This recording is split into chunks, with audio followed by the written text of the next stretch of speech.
Imagine walking into like a literal post-war wasteland. You're standing in the rubble, uh, looking at broken concrete and shattered glass all around you, and you suddenly realize, wait, this is exactly where I am supposed to be. Yeah, that is a really intense image. It is, right.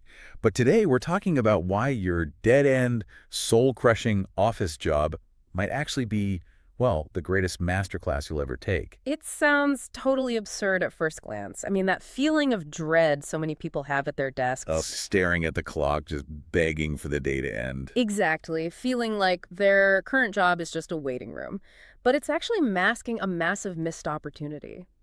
We tend to view our jobs, especially the mediocre ones, as just a temporary transit stop. Right, a stepping stone. Yeah, you clock in, do the bare minimum, pad the resume a bit, and basically save your real energy for the eventual escape to something better. We have all been there. It's the ultimate transactional relationship. You give me a paycheck, I give you my physical presence, and my mind is secretly miles away planning my real life. Can be. But the source material we are diving into today, it totally shatters that mentality. Mm. We've got our hands on a transcribed lecture and a Q&A session from South Korea. It's dated February 2026. It's a really fascinating piece of text. It really is. And it zeroes in on this changing workplace mindset, particularly among the youth, and it offers this radical paradigm shift. So our mission in this deep dive is to figure out how to take that frustrating 9 to 5 grind and turn it into like a high-powered engine for your own personal growth. And gets incredibly practical by the end, too. Oh, yeah. Trust me, you will want to stick around for the end. Because the strategy it offers for actually applying this involves a really unexpected mix of ancient philosophy, modern AI, and wait for it, physical books. Yeah, the physical book part is such a wild twist, but it makes so much sense when you break it down. It totally does. But okay, let's start at the beginning. Right. So the lecture really strikes at the heart of what economists and sociologists have been noticing lately. Young professionals treat their jobs as stepping stones, and in response, companies just treat those employees as highly disposable. It's just a race to the bottom, basically. Mm. Mutual disinvestment. Exactly. Nobody is invested. But the speaker in this 2026 text introduces a core philosophical pivot here. They argue that we have to stop looking at the workplace solely as an economic transaction. Okay, so what is it then?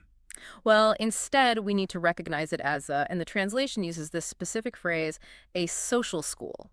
The original Korean text uses the term saho hakyo. Saho Hakio. Okay, let's pull that apart a bit. Because calling an office a school sounds, I don't know, a little corporate cheerleader to me, if I'm being perfectly honest. Here, it can sound like HR speak at first. Yeah, exactly. When I think of a job, I usually think of it like a gym membership. Like we usually evaluate the gym based on the heavy machinery, right? The salary, the healthcare, the 401k match. The obvious perks. Right. Are you saying we should be looking at like the sweaty locker room and the broken treadmills as the actual benefit? In a way, yeah. Actually, yes. The material rewards are just the entry fee. The true value is the ecosystem itself. The ecosystem. Right. Society has constructed this incredibly complex, high-pressure environment, and you've been dropped right into the middle of it. A workplace is essentially an educational institution designed by society to teach you how human beings interact under stress. Oh, wow. Yeah, it teaches you how communication systems break down and how value is actually negotiated in real time. So your salary isn't your real reward. The data you collect is your reward. Okay, I'm struggling with that just a bit. Because Yeah. if I convince myself that my totally average, maybe even toxic job is actually my school, doesn't that inherently breed complacency? How do you mean? Well, I can easily see someone saying, well, the ceiling leaks and my manager yells at me, but hey, this is my school now, so I'll just sit here quietly and learn my lesson. Hmm. It feels like a recipe for settling for like a C-minus life instead of aggressively pursuing a better situation. Yeah, that is a trap a lot of people fall into when they hear the word acceptance. But the text draws a very hard line right here. It isn't about settling at all. It's not. No, and it certainly isn't about staying there forever. It is entirely about how you allocate your cognitive load while you are there. Cognitive load, so where my brain energy is going. Exactly. The speaker points out that if you spend your energy complaining about your environment, your development violently halts, just stops completely. Because you're just focused on the negative. Right. Complaining is a passive, energy-draining state. It's the equivalent of sitting in a classroom with your hands firmly over your ears. You aren't taking in anything useful. So complaining is basically skipping class. Mm-hmm. You're physically sitting at the desk, but you're not getting any credits for being there. Precisely. Actively observing the dysfunction, on the other hand, accelerates your growth. You extract every possible piece of data from that messy environment so that when you do finally leave, you possess the capacity to navigate or even build a much better system. Okay, I see. And this is where the text brings in that intense post-war metaphor I mentioned earlier, right? Yes, exactly. The speaker asks the audience to imagine being born into the absolute ruins of a destroyed society. Which is, I mean, a pretty heavy way to describe a bad Tuesday in a cubicle. It is dramatic, yeah. But it scales the concept up to a societal level, which helps make the point. Right. If you are born into ruins and you spend your entire life bitterly complaining that the world you inherited is broken, your whole identity just crystallizes around being a victim. You just become a lifelong complainer. Exactly. The ruins don't change, and neither do you. But, the speaker argues, if you accept the ruins as your baseline reality without complaining, your capacity for growth becomes explosive. Wait. Accepting the ruins doesn't mean thinking the ruins are a good thing, does it? No, not at all. Because there's a big difference between acknowledging reality and, like, toxic positivity. I don't want to smile and pretend the rubble is actually a luxury condo, you know? And the text is very careful to avoid toxic positivity. Acceptance in this framework simply means acknowledging the raw reality without emotional resistance. Taking the emotion out of it. Right. You look at the rubble and you just say, okay, this is what I have to work with. What is the structural failure that caused this building to collapse in the first place? Ah, so you're analyzing it. Yes. You don't have to act exactly as the flawed environment dictates. You don't assimilate into the ruins, you study them. Okay, let's ground this in a real scenario for you listening right now. Say, my manager is genuinely awful. Okay, pretty common scenario. Right. They micromanage, they take credit for my team's work, they create this terrible culture of fear. Am I supposed to quietly observe them stealing my credit and just take notes for my personal growth? Like, how do I separate observing their toxic behavior from just letting myself get walked all over? That is the crucial question. And the source makes a vital distinction here between the act of doing and the act of observing. Okay. You are still absolutely responsible for your own boundaries. You don't follow unethical or toxic orders blindly. If your manager tries to steal your credit, you advocate for yourself. You push back. Yes, you push back. However, the internal shift happens in how you process their attempt to steal it. The lecture argues that witnessing someone commit a terrible act is actually a highly positive event for your own development. Because it's like giving me a literal blueprint of exactly what not to do. Right. But it's more than just that. It illuminates a massive blind spot. The speaker actually specifically references South Korea's contemporary struggles here. Oh, like what kind of struggles? Well, negative societal events, scandals, corporate failures, deep systemic issues. And they frame these events as exposing where society has been totally neglected. They use a blunt translation. They call it trash. Trash. Wow. Tell us how you really feel. Right. But the point is, if you never saw that toxic manager operate, you wouldn't understand the actual mechanics of poor leadership. Seeing the trash shows you the precise weak points in the human ego and in the corporate structure. Oh, I see. So the bad manager is essentially a walking, talking crash course in organizational failure. I am getting a free lesson in the mechanics of a toxic culture. Exactly. And by shifting your internal monologue from, I hate my boss, to, why does this company's incentive structure reward this type of personality? You are building real intellectual capacity. That's a huge shift in perspective. It is. And the source introduces a really fascinating concept here. It claims that simply by pondering how to fix these neglected, broken areas, the natural capability to actually change them eventually comes to you. Okay, wait. That borders on sounding a bit mystical to me.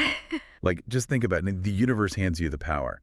Is this speaker talking about some kind of law of attraction thing here? Not at all, actually. Think of it more as cognitive focus, kind of like the reticular activating system in your brain. Okay, the what now? It's the part of your brain that filters information. When you stop wasting your metabolic energy on the emotional friction of complaining, your brain starts recognizing patterns. It gathers data and formulates solutions that you were previously completely blind to. Because you were too busy being mad to see the answers. Exactly. If you just whine, your brain stops searching for answers. The text states that nature, meaning your environment, simply cannot give you the ability to improve things if you refuse to digest the reality of what's broken in the first place. Digesting the reality. Yeah. Okay. But if we're sitting in these ruins trying to figure out how to clean up all this trash, It begs a pretty obvious question, right? Who is supposed to teach us how to do it? Yeah, who is the teacher? Right. If my manager is terrible and my company is broken, where is the principal of this social school? Historically, wouldn't you just go find a mentor to show you the ropes? The text tackles that exact problem head on. Historically, finding a true guide, what the source calls a benefactor or susiung, that could completely alter your life trajectory. So, Right.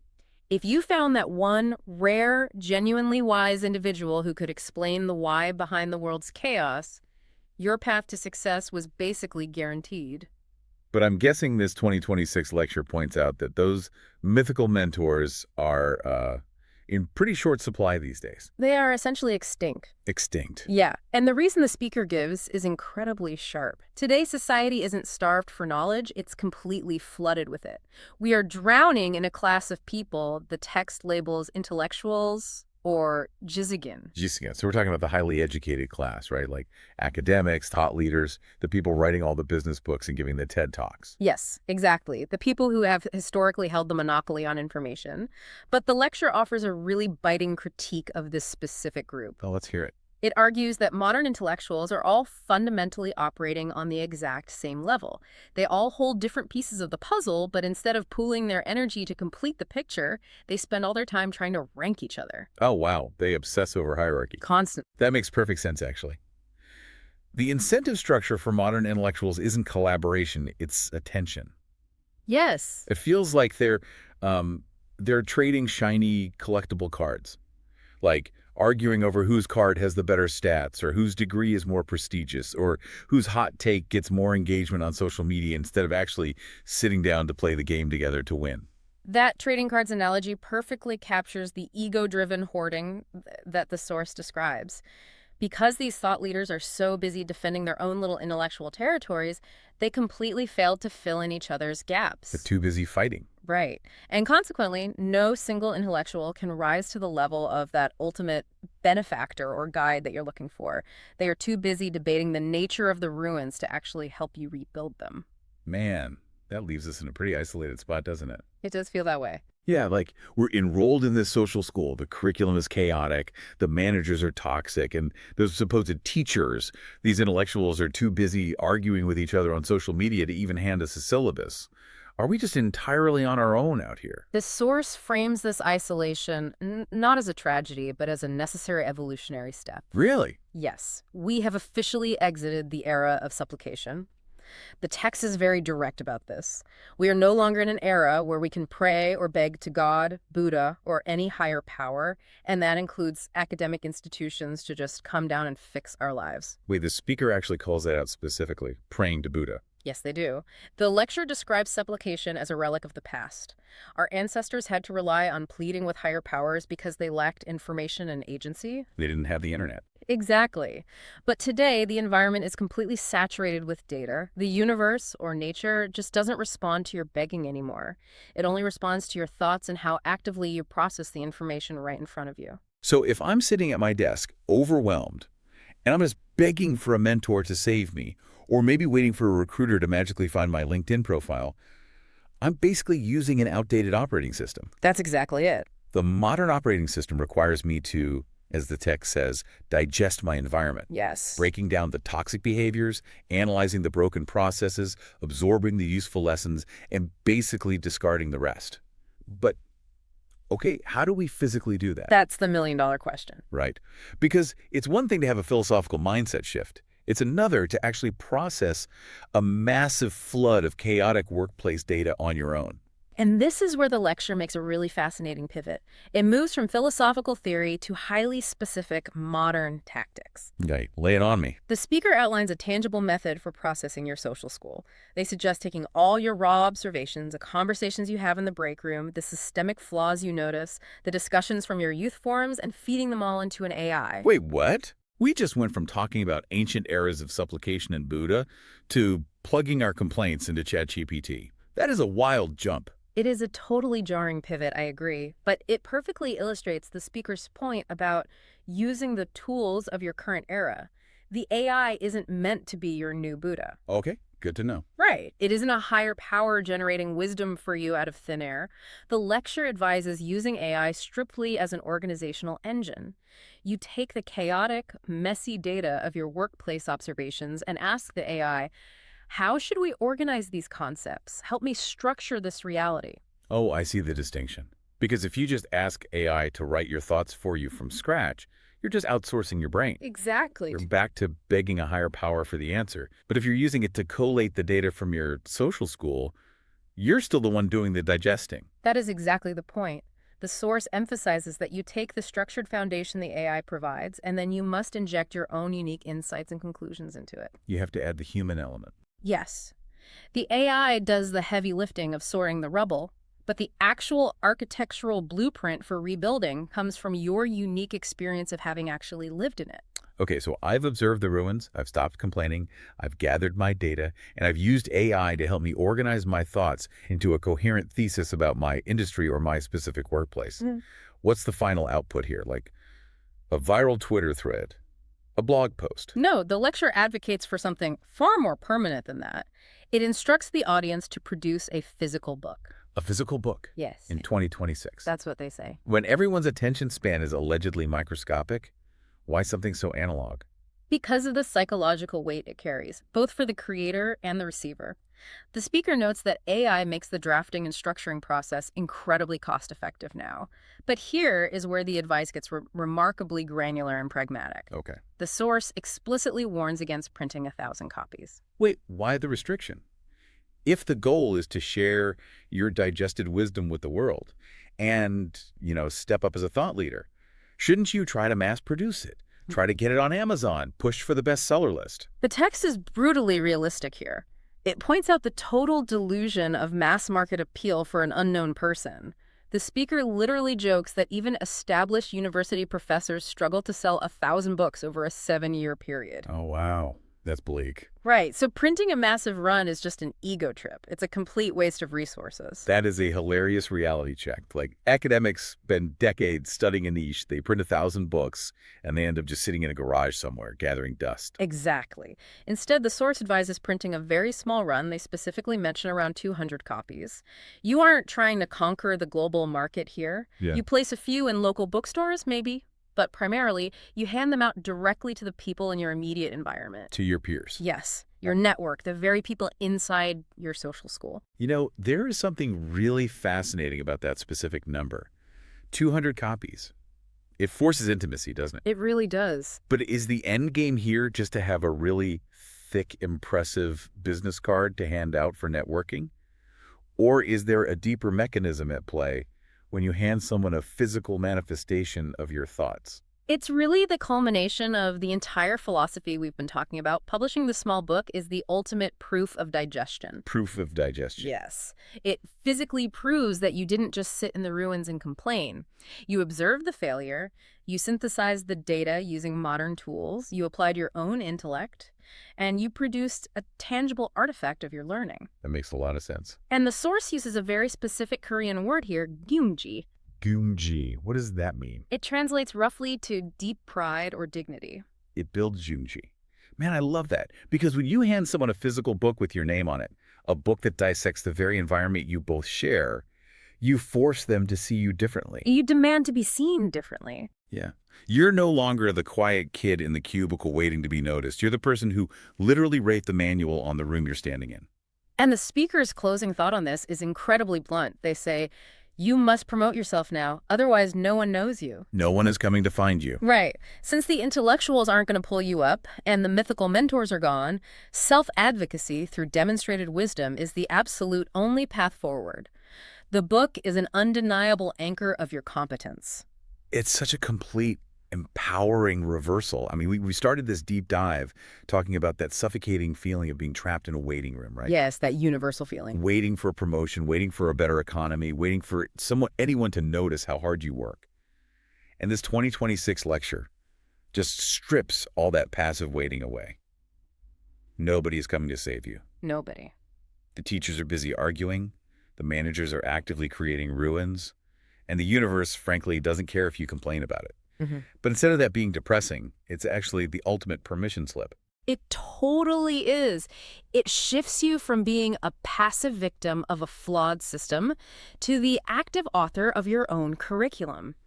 Your annoying job isn't a dead end anymore. It's a fully funded research grant for your personal development. A fully funded research grant. I love that framing. So let's bring this right down to the ground for you listening right now. Tomorrow morning, you're going to log on or you're going to walk into your workplace, and that one coworker is going to do that incredibly frustrating thing they always do. Oh, they definitely will. Or your boss is going to enact another baffling, completely counterproductive policy. How are you going to frame it? Are you going to let it drain your energy and ruin your Tuesday? Or are you going to look at it as a perfectly timed, totally free lesson in systemic failure? You just quietly take out a notepad and realize, hey, it's all material for the book. It is all material. Stop waiting for a benefactor. Mm. Digest the environment you are in right now. Use the tools at your disposal to organize the chaos. Add your own unique voice to it and put your name on it. Build that Gunji. Exactly. Which leaves us with one final, slightly larger thought for you to chew on today. Okay. If our daily mundane environment is perfectly tailored to teach us the exact lessons we need to evolve, what does our current societal obsession with AI and automation say about the global curriculum humanity is being forced to study right now? That is a big question. By building machines to do all our organizing and our synthesizing, are we dangerously outsourcing the very friction we need to grow? Or are we finally clearing away the busy work so we can figure out what it actually means to be human?